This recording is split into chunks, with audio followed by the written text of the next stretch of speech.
अस्सलाम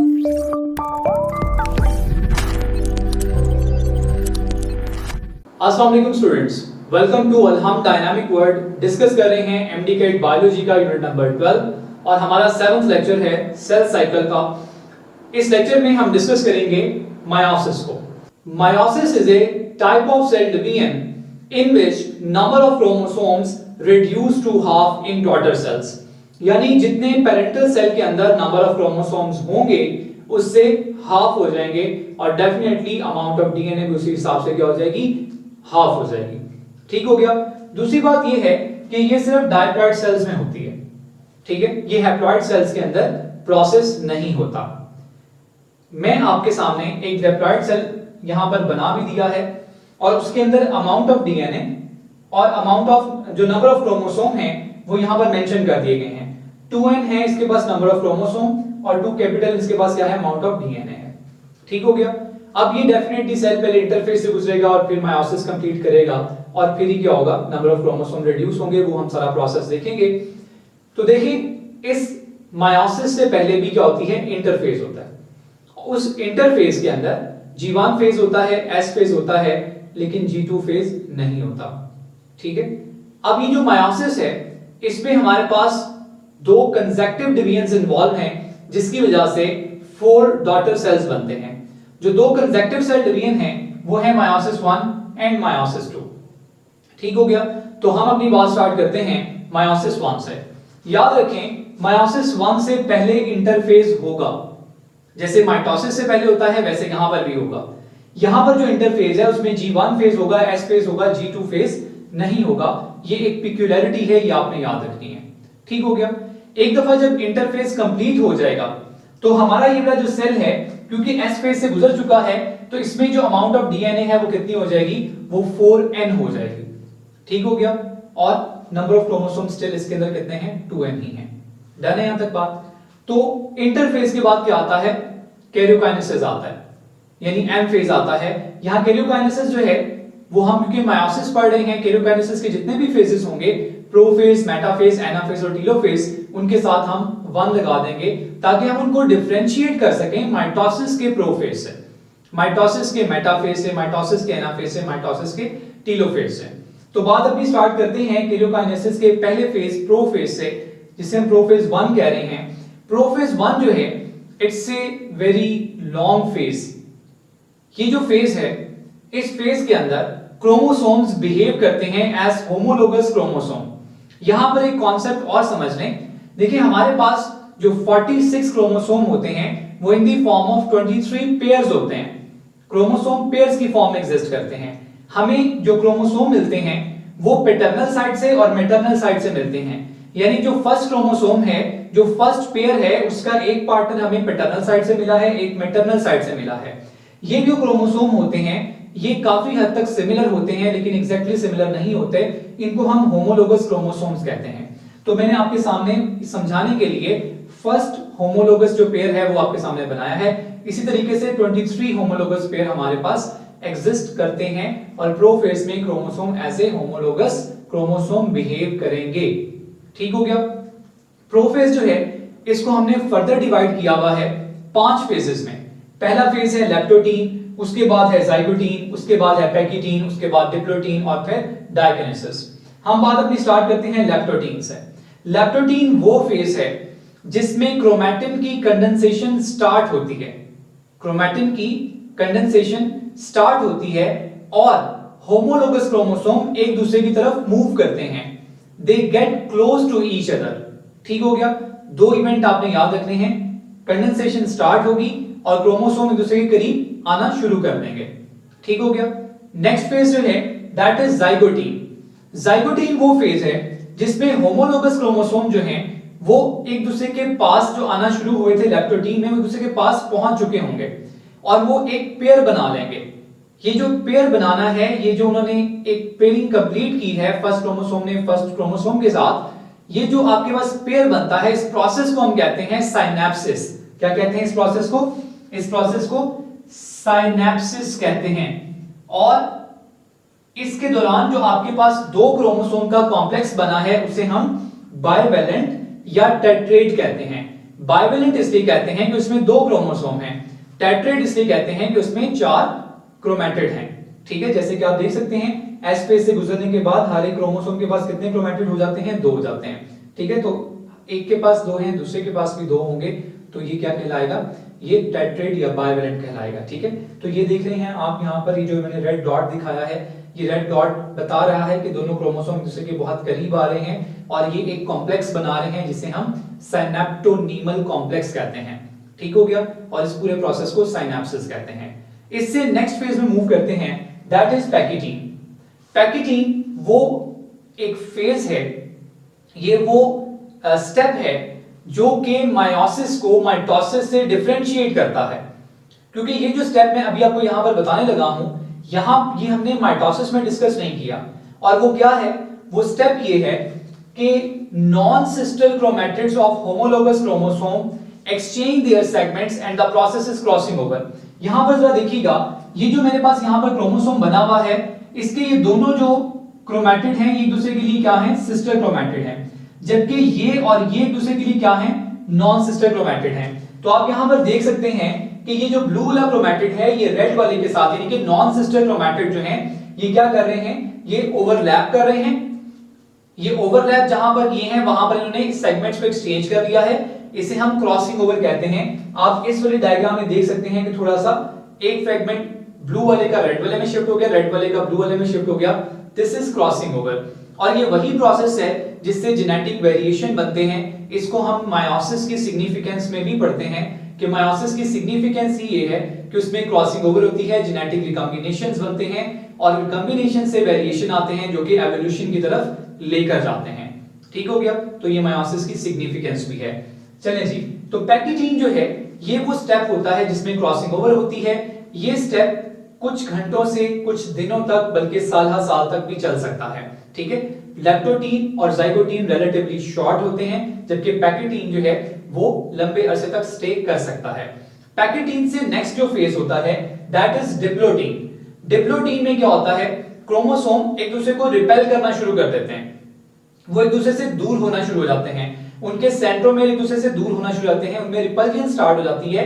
लेकिन इसका मतलब ये नहीं है कि उन्होंने एक दूसरे से बिल्कुल अलग हो जाना है, वो अभी भी एक दूसरे के साथ अटैच रहेंगे। किस पॉइंट पर? उसी पॉइंट पर जहां पर उन्होंने अपने सेगमेंट्स को एक्सचेंज किया है, जहां पर उन्होंने क्रॉस बनाया था, जिस क्रॉस को हम क्यासमेटा कहते हैं। बल्कि क्यासमेटा ज्यादा विजिबल हो जाता है डिप्लोटीन के अंदर। ठीक हो गया, तो इसमें क्रोमोसोम रिपेल करना स्टार्ट कर देंगे। और डायगोनेसिस वो स्टेप है जिसके अंदर कंडेंसेशन क्या हो जाएगी? मैक्सिमम हो जाएगी। आप देखिए, हमने कंडेंसेशन की बात की थी यहां पर कि कंडेंसेशन स्टार्ट हो गई है, तो वो कंडेंसेशन स्टार्ट जो हुई थी वो कंटिन्यू रहती है during zygotene, during pachytene, during diplotene, और फिर डायगोनेसिस में वो क्या हो जाती है? वो मैक्सिमम हो जाती है। दूसरा जो है वो रिपल्जन क्या हो जाएगी? वो और बढ़ेगी और क्रोमोसोम सेपरेट हो जाएंगे। लेकिन फिर मेरी बात सुन लें, सेपरेट होने का मतलब ये नहीं है कि बिल्कुल अलग अलग पोल्स पे चले जाएंगे, बल्कि वो काफी हद तक दूसरे से डिस्टेंस अडॉप्ट कर लेंगे, लेकिन अभी भी अटैच रहेंगे। ये था डायगोनेसिस, और ये सारे प्रोफेज के क्या होते हैं? फर्दर फेजेस हैं 5। ठीक हो गया, एक दफा जब ये स्टेप कंप्लीट हो गया तो सेल एंटर हो जाएगा मेटाफेज 1 के अंदर। ठीक है, यहां पर भी आपने एक चीज समझनी है। देखिए, मेटाफेज 1 की डायग्राम मैंने आपके सामने बनाई है। क्योंकि क्रोमोसोम होमोलोगस क्रोमोसोम की फॉर्म में बिहेव कर रहे हैं, तो आप देखेंगे कि क्रोमोसोम पेयर्स की फॉर्म में अरेंज हुए हैं। ये देख रहे हैं, पूरा पेयर बना हुआ है। जबकि माइटोसिस में सिंगल क्रोमोसोम अरेंज हुआ था, और जो अगर 46 क्रोमोसोम थे तो वो 46 क्रोमोसोम टॉप टू बॉटम यूं अरेंज हुए थे। जबकि यहां पर पेयर्स की फॉर्म में क्रोमोसोम क्या हो रहे हैं? अरेंज हो रहे हैं। इसके साथ आपने एक चीज और याद रखनी है कि मायोसिस के अंदर, मायोसिस 1 के अंदर जो माइटोटिक अपरेटस की ओरिएंटेशन है वो भी मेटाफेज में होती है। जो न्यूक्लियर एनवेलप की डिसऑर्गेनाइजेशन है वो भी कहां पर होती है? वो भी मेटाफेज में होती है। हाँ, न्यूक्लियोलाई जो है वो प्रोफेज के अंदर ही क्या हो जाता है? डिसअपियर हो जाता है। ठीक हो गया, तो मेटाफेज में न्यूक्लियर मेम्ब्रेन डिसऑर्गेनाइज हो जाएगी, स्पिंडल फाइबर ओरिजिनेट होंगे और वो क्या करेंगे? क्रोमोसोम को अपने साथ अटैच करेंगे, उनको इक्वेटर पर अरेंज करेंगे, जिससे मेटाफेज प्लेट बनेगी। इस मेटाफेज को माइटोसिस की मेटाफेज से आपने सेपरेट करना है। मैं फिर बता रहा हूं कि यहां पर पेयर्स की फॉर्म में होंगे, वहां पर सिंगल होते हैं। ठीक हो गया जी। दैट इज मेटाफेज 1 और इसके बाद क्रिटिकल फेज एनाफेज 1 स्टार्ट हो जाएगा। एनाफेज 1 क्या होता है, जिसमें ये homologous pair of chromosome separate होगा, क्रोमोसोम डिवाइड नहीं होगा, याद रखिएगा। माइटोसिस के एनाफेज में क्रोमोसोम डिवाइड हो जाता है अपने सेंट्रोमेयर से, यहां वो डिवाइड नहीं हुआ, जस्ट क्या हुआ है, सेपरेट हुआ है, ठीक है। तो जो पेयर है वो सेपरेट हो गया। अब आप एक चीज देखें, आपके पास 23 पेयर्स थे जो कि इक्वेटर पर अरेंज हो रहे थे, सेंटर में अरेंज हो रहे थे 23 पेयर्स। 23 पेयर्स जो अरेंज हुए थे, 23 इधर क्रोमोसोम थे, 23 इधर क्रोमोसोम थे। जब स्पिंडल फाइबर्स इन क्रोमोसोम को रिस्पेक्टिव पोल की तरफ पुल करेंगे तो ये पेयर सेपरेट हो जाएगा। तो 23 क्रोमोसोम इधर मूव कर जाएंगे, 23 क्रोमोसोम इधर मूव कर जाएंगे। ठीक हो गया, यहां तक डन है, ये चीज आपने याद रखनी है। And each chromosome still have 2 chromatids, ठीक है, जिनमें क्रॉसिंग ओवर के थ्रू थोड़े से वेरिएशन भी आ चुके हैं। अब आप देखिए, जब ये सेपरेशन होगी तो नंबर ऑफ क्रोमोसोम क्या हो जाएंगे, रिड्यूस हो जाएंगे। नंबर ऑफ क्रोमोसोम 2n से कितने हो जाएंगे, 1n हो जाएंगे। 2n था 46, 1n क्या है 23, 23 इस तरफ आ गए, 23 इस तरफ आ गए, तो नंबर ऑफ क्रोमोसोम क्या हो गए, रिड्यूस हो गए। इसका मतलब है एनाफेज 1 वो फेज होता है जिसके अंदर नंबर ऑफ क्रोमोसोम रिड्यूस होते हैं। और एनाफेज 1 क्योंकि मायोसिस 1 का हिस्सा है, तो लिहाजा हम मायोसिस 1 के लिए लिखेंगे कि मायोसिस 1 जो है इट इज रिडक्शन डिवीजन। ये क्या होती है, ये रिडक्शन डिवीजन है। आप मायोसिस को एज ए होल भी रिडक्शन डिवीजन कह सकते हैं, लेकिन अगर आपने मायोसिस के अंदर भी डिफरेंशिएट करना हो कि मायोसिस 1 को कहना है या मायोसिस 2 को कहना है, तो मायोसिस 1 इज रिडक्शन डिवीजन, ठीक है, और मायोसिस 2 जो है वो माइटोसिस के जैसे ही होती है। तो ये आपके पास यहाँ पर एनाफेज 1 कंप्लीट हो गया। आफ्टर एनाफेज 1 क्या होगा, टीलोफेज 1 होगा। टीलोफेज 1 में क्या होगा, ये क्रोमैटिन डीकंडेंस हो जाएगा, एनवेलप दोबारा से बन जाएगी और उसके बाद साइटोकाइनेसिस हो जाएगी। तो आप देख सकते हैं आपके पास जो 2 न्यूक्लियस बने हैं उनमें हाफ नंबर ऑफ क्रोमोसोम है और 2n डीएनए है, यानी कि क्रोमोसोम जो है वो हाफ हो गए हैं, अमाउंट ऑफ डीएनए हाफ होने की तरफ अभी जा रही है, नेक्स्ट फेज तक वो हो जाएगी, ठीक है। तो ये सेल क्या करेगा, ये सेल अगर प्लांट का है तो फ्रेगमोप्लास्ट के जरिए से, और अगर ये एनिमल का है तो ये क्लेवेज फरो के जरिए से क्या करेगा, डिवाइड कर जाएगा और 2 सेल बन जाएंगे, 2 डॉटर सेल बन जाएंगे, ठीक है। एक ये डॉटर सेल बन गया और एक ये डॉटर सेल बन गया। अब ये जो डॉटर सेल बने हैं, ठीक है, ये 2 डॉटर सेल हैं, इनके पास जो अमाउंट ऑफ डीएनए और नंबर ऑफ क्रोमोसोम है वो आपने देख लिया, ठीक है। इसके पास हैप्लॉइड नंबर ऑफ क्या है, क्रोमोसोम है, ठीक हो गया, और अमाउंट ऑफ डीएनए इनके पास 2n है। अब ये सेल जो हैं दे अंडरगो मायोसिस 2। मायोसिस 2 से पहले भी इंटरफेज होता है, लेकिन उसमें क्या नहीं होता, एस फेज नहीं होता। ये बड़ी इंपॉर्टेंट बात है, ये आपने याद रखनी है, क्योंकि अगर एस फेज हो गया फिर तो अमाउंट फिर से डबल हो जाएगी और सेल के डिवाइड होने के बाद भी वो हाफ नहीं हो सकेगी। तो इसलिए यहां पर क्या नहीं होता, यहां पर एस फेज नहीं होगा। सेल जो है वो थोड़ी सी अपनी प्रिपरेशन करेगा, अपने लिए कुछ मटेरियल वगैरह बनाएगा, एनर्जी बनाएगा और सीधा कहां चला जाएगा, कैरियोकाइनेसिस में चला जाएगा। कैरियोकाइनेसिस में देखिए प्रोफेज 2 होगा, मेटाफेज 2 होगा।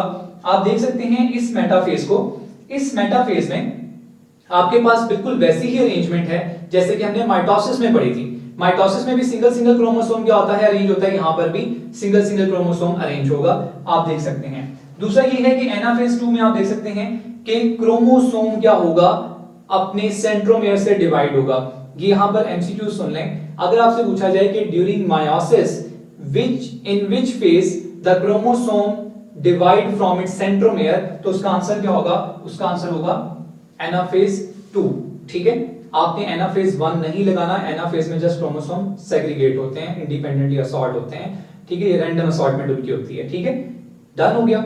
और उसके बाद क्या हो जाएगा, डेफिनेटली देखें जब ये सेपरेशन होगी तो नंबर ऑफ क्रोमोसोम तो अभी भी उतने ही रहेंगे, 23 थे 2 क्रोमैटिड वाले, एक क्रोमैटिड इधर आ गया, एक क्रोमैटिड इधर आ गया, इसका मतलब है 23 क्रोमोसोम इधर हैं, 23 क्रोमोसोम इधर हैं, लेकिन अमाउंट ऑफ डीएनए हाफ होगी। सो नाउ जो आपके पास न्यूक्लियस बनेगा वो 1n वाला होगा, ठीक है। तो ये टेलोफेज में न्यूक्लियस बन जाएंगे। अब आप यहां पर देखें, ये रहा हमारा, ये हमारा पेरेंटल सेल है जिसमें 2n है, और ये हमारे डॉटर सेल हैं जिसके अंदर 1n है। इस तरह के हमारे पास 4 सेल बन जाएंगे, 2 इससे बनेंगे, 2 इससे बनेंगे, 4 आपके पास डॉटर सेल्स बन जाएंगे जो कि reduced in number of chromosome होंगे, अमाउंट ऑफ डीएनए भी उनमें क्या होगी, रिड्यूस होगी, यानी हाफ होगी, ठीक हो गया। ये चीज आपने याद रखनी है। मायोसिस की सिग्निफिकेंस क्या है, मायोसिस जो है ये सेक्सुअली रिप्रोड्यूसिंग ऑर्गेनिजम्स के अंदर नंबर ऑफ क्रोमोसोम्स को क्या रखती है, मेंटेन रखती है। देखिए जो गैमीट बनते हैं हमारी बॉडी में, एनिमल में स्पर्म और एग बनते हैं, उनमें number of chromosome half half होते हैं, हाफ एग में होते हैं, हाफ स्पर्म में होते हैं। जब वो मिलते हैं और उनसे जाइगोट बनता है तो उसमें फिर से नंबर रीस्टोर हो जाता है। 23 इसमें होंगे, 23 एग में होंगे, मिलेंगे 46 फिर से हो जाएंगे। ठीक है। प्लांट्स के अंदर मायोसिस जो है वो ड्यूरिंग स्पोर फॉर्मेशन होती है, ये चीज भी आपने याद रखनी है। और उसकी दूसरी सिग्निफिकेंस मैंने आपको पहले ही बता दी कि क्रॉसिंग ओवर के थ्रू जेनेटिक वेरिएशन लेकर आती है मायोसिस।